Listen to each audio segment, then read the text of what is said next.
Halo semuanya, selamat datang ke YouTube channel saya. Senang bertemu dengan kamu lagi. Semoga kabar baik ya di sana. Nah, di video ini saya akan membahas gimana sih caranya untuk mencari akomodasi di Australia, di mana pencarian tempat tinggal adalah salah satu komponen yang penting ketika kamu bermigrasi ke Australia. Ya, entah kamu jadi work and holiday visa holder, atau student, atau full-time bekerja ya di Australia. Jadi, pertama kali kamu mendarat di bandara, ya pastinya kan yang dicari itu tempat tinggal, ya kan? Jadi di video ini saya membantu teman-teman semua untuk gimana caranya untuk mengambil keputusan mau tinggal di mana dan mau tinggal di tempat yang seperti apa, juga disesuaikan dengan budget dan keadaan teman-teman semua. Keep watching. Saya menerima komen di YouTube channel saya maupun DM di Instagram terkait tempat-tempat tinggal yang available di Australia. Nah, tentunya kalau teman-teman bertanya, Kak, saya mau pindah ke Australia, tapi saya nggak tahu tinggal di mana gitu ya. Nah, di sini saya mau kasih disclaimer kalau saya tidak menyediakan iklan ya terkait properti apa yang lagi available atau tempat tinggal di mana gitu ya di Australia yang bisa available gitu untuk di rent atau disewakan. Sehingga teman-teman mesti membantu diri teman-teman sendiri dan di video ini saya akan bantu mengarahkan saja.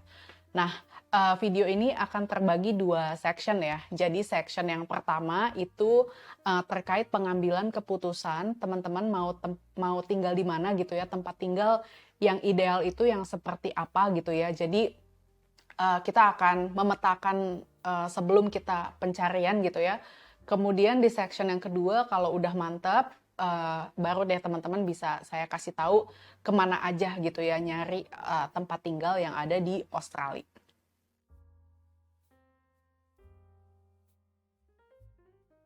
Ketika teman-teman mau berangkat ke Australia, itu entah teman-teman punya visa WHV atau student atau misalkan kerja full time gitu ya, di mana tempat-tempat kerja atau beasiswa bahkan ya itu tidak memprovide di mana teman-teman akan tinggal. Jadi teman-teman mesti mencari atau akan ada pertanyaan di mana saya akan tinggal di Australia.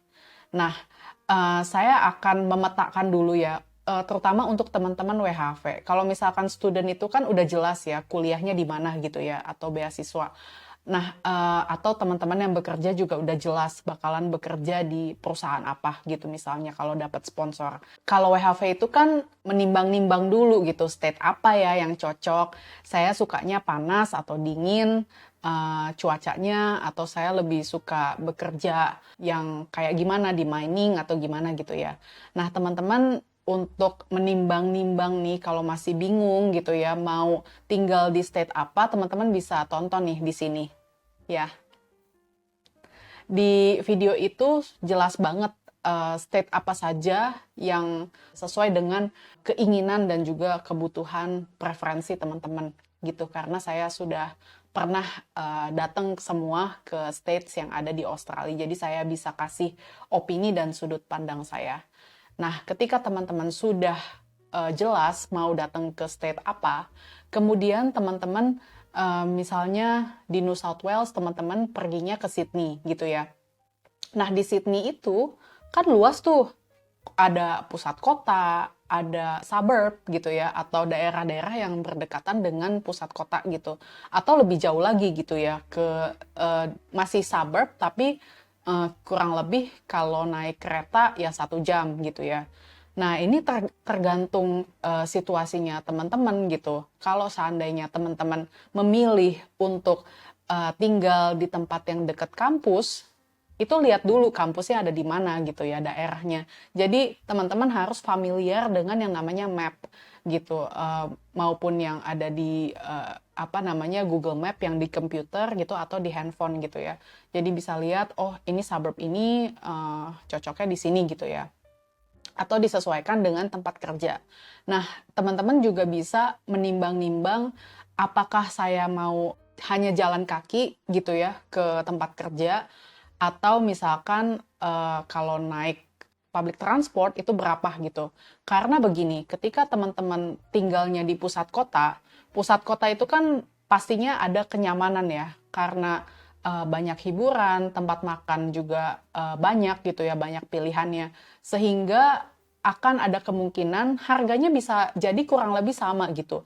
Tapi ketika teman-teman tinggal di pusat kota, itu teman-teman harus yang namanya berkorban sedikit gitu ya untuk mendowngrade kualitas tempat tinggal teman-teman. Misalnya kayak yang harusnya bisa dapat kos-kosan kamar sendiri, tapi ini harus bagi dua sama orang lain, atau mungkin bertiga malahan. Satu kamar itu ada 3 kasur atau bahkan lebih gitu ya. Jadi bener-bener kayak situasinya kayak dorm yang ada di hostel kayak gitu. Jadi memang downgrade kayak gitu.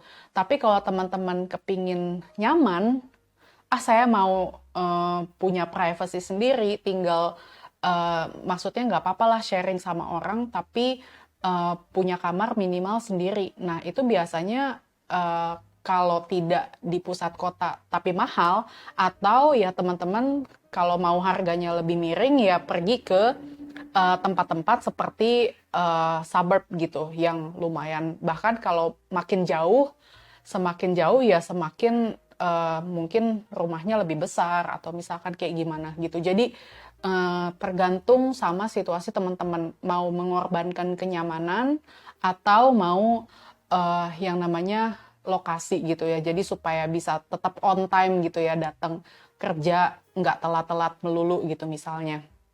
Nah, itu teman-teman bisa pertimbangkan. Nah, kalau seandainya teman-teman belum punya pekerjaan gitu, biasanya teman-teman WHV yang nggak ada pekerjaannya gitu ya, maksudnya datang ke Australia terus cari kerjanya di Australia gitu. Jadi kalau masih raw banget gitu ya, kalau menurut saya sih itu memang tergantung teman-teman ya. Tapi kalau saya pribadi waktu itu memilih untuk tinggal di tempat yang agak suburb, tapi nggak di pusat kota banget gitu. Tapi juga nggak jauh-jauh banget gitu. Jadi kurang lebih jaraknya itu 30 menit naik kereta dari atau ke pusat kota. Kalau 30 menit masih oke lah gitu. Maksudnya nggak terlalu 1 jam banget gitu kelamaan di jalan. Itu sih kalau preferensi saya.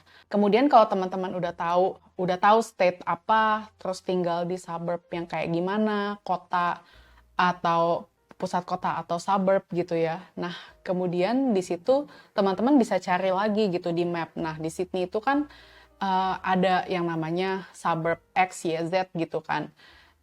Apa nih yang namanya suburb ini di deket sama public transport apa gitu misalnya. Misalnya kayak di Redfern itu ada kayak train kayak gitu kan.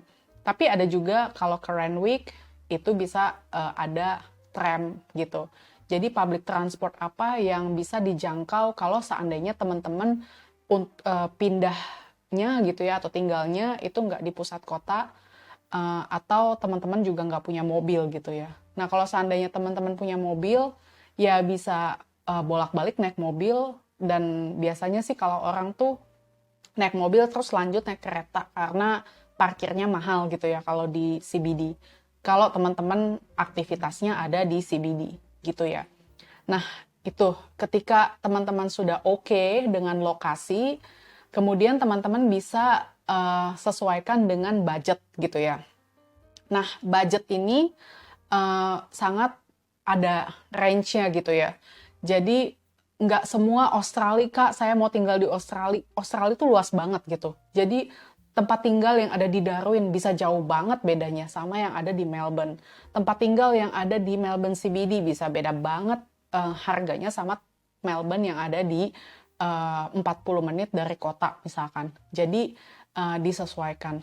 Nah, kalau di Australia itu hitung-hitungan bayar kos-kosan atau sewa rent itu biasanya per 2 minggu instead of 1 bulan gitu ya. Kalau kita kan di Indonesia biasanya ngitung-ngitung budget tuh 1 bulan gitu ya per bulan. Nah, kalau di Australia itu per 2 minggu, gaji per 2 minggu gitu ya. Jadi kayak gitu. Bahkan tuh beberapa landlord itu per minggu gitu, bukan per 2 minggu lagi gitu. Jadi ibaratnya biar lebih kelihatannya lebih murah kali ya. Tapi ya nggak tahu sih. Pokoknya itu kayak lifestyle di Australia itu kayak gitu. Nah, sekarang-sekarang ini ya karena inflasi juga setelah wabah ya 2020 itu memang harga-harga ya di mana-mana naik gitu ya. Nah di Australia pun sama gitu. Jadi yang dulunya misalkan $150 gitu ya, masih bisa dapet tempat tinggal yang ada di suburb. Nah sekarang tuh udah rebutan gitu, udah bener-bener lumayan lah gitu, persaingannya juga ketat. Jadi teman-teman juga mempersiapkan budgetnya gitu ya. Nah untuk budget saya akan sediakan di section yang kedua ya gitu ya. Nah setelah teman-teman memilih di mana by location, terus by budget gitu ya. Oke deh, saya mau ambil di sini gitu ya.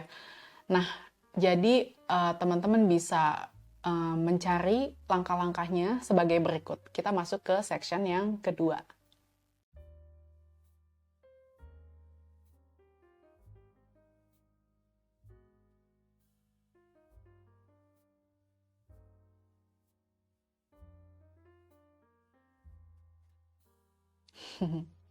Sekarang kita masuk ke section yang kedua, yaitu terkait gimana caranya mencari sumber informasi yang tempat-tempat tinggal yang available di Australia.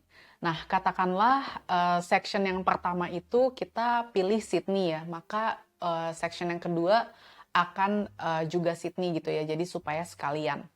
Nah, sebagai gambaran ya, untuk budget yang dikeluarkan di Sydney itu ada di kisaran 800 sampai dengan $1.500 per bulan. Nah, saya sampai agak kagok ya nyebutnya 800 per bulan itu. Biasanya kita nyebutnya per minggu atau per 2 minggu untuk budgeting maupun untuk bayar gaji atau dapat gaji, slip gaji, dan lain sebagainya. Nah, katakanlah per week ya $200 per week di Sydney gitu. Itu saya agak jarang sih denger yang di bawah itu ya. Katakanlah kayak $150 itu jarang banget denger. Kalaupun iya, mungkin situasinya bakalan sharing sama orang lain dan tempatnya tuh jauh gitu dari CBD. Katakanlah bisa 1 jam gitu dari CBD. Nah, tapi kalau di tempat-tempat lain kayak di Adelaide atau di state lainnya gitu, kayak di Darwin, mungkin masih ada yang seperti itu. Kalau di Sydney udah jarang banget denger, kalaupun ada itu pasti situasinya rebutan banget. Nah, sekarang kita lanjut gimana caranya mencari akomodasi di Sydney ya, atau Australia. Yang pertama itu melalui website pencarian properti yang ada di Australia seperti realestate.com.au, flatmates.com.au, dan juga domain ya, domain.com.au. Nah, kalau domain dan real estate ini karakternya lebih sama gitu. Jadi lebih kayak dia website jual beli tapi juga ada renting di situ. Nah, biasanya ini lebih ideal untuk teman-teman yang bawa keluarga. Misalkan katakanlah teman-teman bawa anak, istri, atau suami gitu ya, bertiga gitu misalkan contoh. Nah, di situ teman-teman akan memilih tempat yang ideal, yaitu 3 bedroom. Bisa pilih nih apartemen atau mau pilih di rumah gitu ya, yang ada pekarangannya gitu. Nah, teman-teman bisa pilih sesuai dengan kebutuhan dan keadaan masing-masing. Ketika itu juga kan ada pilihannya tuh apartemen atau rumah gitu ya. Nah, di situ juga ada pilihan teman-teman bisa let's say situasinya teman-teman itu sendiri dan mau sekolah di Australia dan tapi nggak mau yang namanya sharing sama orang lain yang tidak dikenal gitu. Jadi kepengen bedroom atau studio apartment gitu ya, itu biasanya ada available di situ juga. Nah, untuk yang flatmates.com.au itu lebih mengerucut lagi, lebih kayak teman-teman tuh nyari kos-kosan gitu. Kayak misalnya, nggak apa-apa deh sharing sama orang asing, tapi saya cuma mau nyari kosan aja gitu. Misalnya satu rumah bertiga, dan kemudian nyari kamar sendiri gitu ya. Atau biasanya kalau di flatmates itu, dia udah state kayak, kamu akan sharing dengan satu cewek lainnya atau satu cowok lainnya atau bahkan lebih gitu. Jadi biasanya dalam satu kamar tuh ada 2 kasur atau 3 kasur gitu ya. Atau kalaupun misalnya lebih gitu ya, biasanya kayak dorm yang kayak banyak kasur tingkat kayak gitu sih. Jadi di situ dia kasih tahu gimana situasinya. Nah, itu kalau di website. Kemudian yang kedua yaitu melalui sosial media. Biasanya yang kayak gini adalah di Facebook ya. Nah, kalau teman-teman buka Facebook, itu kan ada namanya yang section grup gitu. Nah, di Facebook itu juga ada grup komunitas Indonesia yang ada di Australia atau yang katakanlah di Sydney. Sebenarnya nggak mesti orang Indonesia aja sih, tapi misalnya mau cari komunitas yang relevan, yang terkait dengan pencarian tempat tinggal kayak rent atau bahkan work and holiday gitu ya. Mungkin kalau work and holiday lebih umum ya nyarinya berarti Sydney Rent atau apalah gitu. Bisa join ke grup tersebut dan kemudian biasanya suka ada iklan gitu ya. Ini nih yang available di sini gitu kan, harganya segini. Dan teman-teman bisa inspect, bisa lihat tempatnya itu seperti apa gitu, cocok atau enggak, kayak gitu sih. Opsi yang ketiga yaitu di university campus accommodation gitu ya. Jadi teman-teman misalnya kuliah di University of Sydney gitu. Nah biasanya kalau teman-teman lagi mencari tempat tinggal itu ada yang namanya student accommodation di situ. Bisa teman-teman tanya gitu ya yang ada di board yang ada di kampus. Atau teman-teman bisa cari yang namanya student accommodation yang ada di sekitarnya. Nah, yang saya tahu katakanlah kayak Scape ya. Scape itu student accommodation dan juga ada beberapa student accommodation lainnya yang berdekatan di kampus USyd ya atau University of Sydney. Katakanlah di daerah sekitarnya ya kayak di Ultimo, di Glebe kayak gitu-gitu tuh suka ada. Nah, teman-teman cari aja student accommodation yang ada di sekitaran kampus. Nah, saya kurang tahu ya kayak gimana persyaratannya. Apakah teman-teman, sepertinya sih teman-teman mesti emang enroll kuliah di situ gitu ya untuk bisa tinggal di student accommodation tersebut. Opsi yang keempat yaitu teman-teman bisa tinggal di backpacker accommodation kayak hostel gitu ya. Jadi ini sih sebenarnya lebih kayak temporer aja gitu untuk teman-teman yang belum keburu dapat tempat tinggal dari Sydney dari Indonesia gitu ya, mencari dan kemudian kepingin tinggal dulu gitu ya di Australia, pingin lihat dulu situasinya kayak gimana. Dan biasanya kan ketika teman-teman masih di Indonesia itu kan teman-teman nggak tahu situasi kos-kosan dan apartemennya itu seperti apa. Makanya ada yang dinamakan inspection atau ngecek inspeksi gitu ya, ngecek gimana situasi rumahnya. Bisa jadi kan foto sama yang ada di kenyataan kan beda gitu ya. Bisa jadi yang di foto kelihatannya lega, luas, tapi aslinya sempit gitu kan kita nggak tahu ya. Atau misalnya berisik di jalanan dari balkoni gitu kan. Jadi kita mesti cek dulu gitu kan inspeksi. Nah maka dari itu biasanya banyak orang yang ketika mendarat di Australia tinggal dulu di hotel atau hostel gitu ya sementara waktu sampai mendapatkan tempat-tempat yang diinginkan atau yang sesuai gitu ya dengan kebutuhan. Jadi spend waktu gitu ya untuk ketemu sama landlord, ketemu sama ibu kos lah gitu. Oh ini rumahnya seperti gini gitu kan, saya nggak cocok. Dan kemudian bisa next gitu. Jadi backpacker dan hostel accommodation itu emang cocok. Bahkan banyak dari orang yang milih ya udahlah lebih baik tinggal di sana aja gitu. Tinggal selama WHV stay di sana aja lah gitu daripada ribet gitu misalkan. Itu sih. Opsi yang kelima yaitu Gumtree, yaitu website yang bisa teman-teman nyari properti di situ gitu ya. Kenapa saya nggak gabung dengan website yang di pilihan atau opsi pertama? Karena Gumtree ini adalah website yang bener-bener cakupannya luas gitu di Australia gitu ya. Jadi teman-teman bisa beli sepeda, beli apa misalkan PlayStation, apapun lah gitu. Nah, tapi di Gumtree ini nggak cuman jual beli barang gitu, tapi juga sewa rumah di situ gitu kan. Jadi memang bener-bener plek-plek tuh semua ada gitu. Makanya saya khusus gitu ya satu section terkait ini gitu. Nah di Gumtree ini juga teman-teman nggak cuman connect-nya tuh langsung sama landlord gitu, sama yang punya rumah gitu.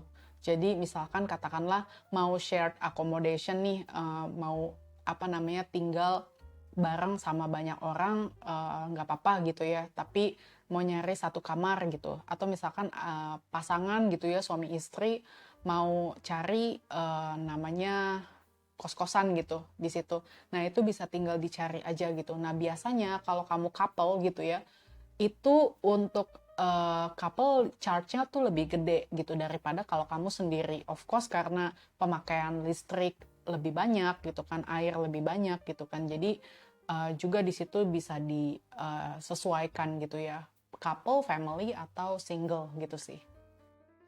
Opsi yang berikutnya yaitu notice boards ya. Jadi kayak misalnya kalau kamu kuliah di kampus-kampus tuh kan suka ada mading gitu kan.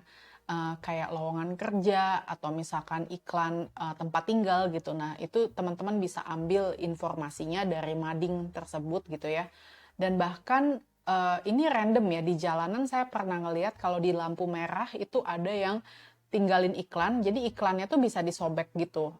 Dia kayak kecil-kecil gitu, paper, dan bisa disobek, dan itu cuma nomornya dia aja gitu. Jadi tempat tinggal tersedia, bisa hubungi di nomor ini gitu kan. Nah tapi saya pribadi agak skeptical ya mencoba opsi tersebut karena saya nggak bisa lihat kayak gimana, nggak ada fotonya kan, itu cuma nomornya aja gitu. Dan lagi nggak tahu situasi tempat tinggalnya tuh seperti apa gitu. Saya tinggal dengan siapa gitu, itu kan bener-bener random banget gitu ya. Jadi saya sih skeptical gitu, tapi kalau seandainya emang kesulitan sekali mencari tempat tinggal, itu bisa jadi opsi gitu ya. Itu sih kalau menurut saya.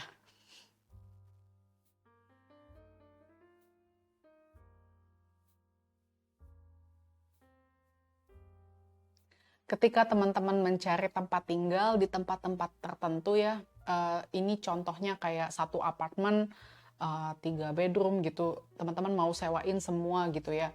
Itu biasanya diperlukan yang namanya proof of income dan juga surat menyurat lainnya yang diperlukan sama mereka gitu, dokumen-dokumen kayak tempat kamu bekerja di mana kayak gitu ya, untuk membuktikan kalau kamu tuh mampu bayar rent ini gitu. Biasanya dia lock in mau 6 bulan, mau 1 tahun kayak gitu kan. Jadi membuktikan kalau teman-teman bisa sanggup membayar di apa namanya kontrakan sampai masa kontraknya selesai gitu ya. Nah, memang belakangan ini saya mendengar kesulitan gitu ya untuk mencari tempat tinggal di mana sangat kompetitif ya terkait mencari tempat tinggal karena banyak juga students yang international students yang datang terutama dari China gitu ya. Mereka sangat excited gitu ya untuk tinggal dan kuliah di Australia atau di Sydney lebih tepatnya yang saya tahu.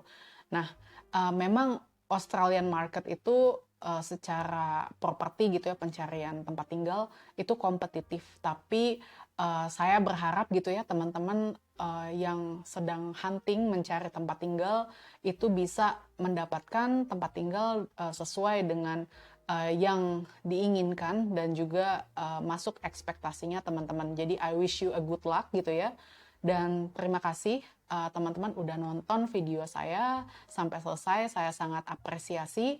Dan teman-teman bisa follow di Instagram saya di @nura.lami. Dan kalau teman-teman menyukai video seperti ini, bisa share thanks yang ada di bawah kolom video. Oke deh, sekian videonya saya akhiri. Bye for now.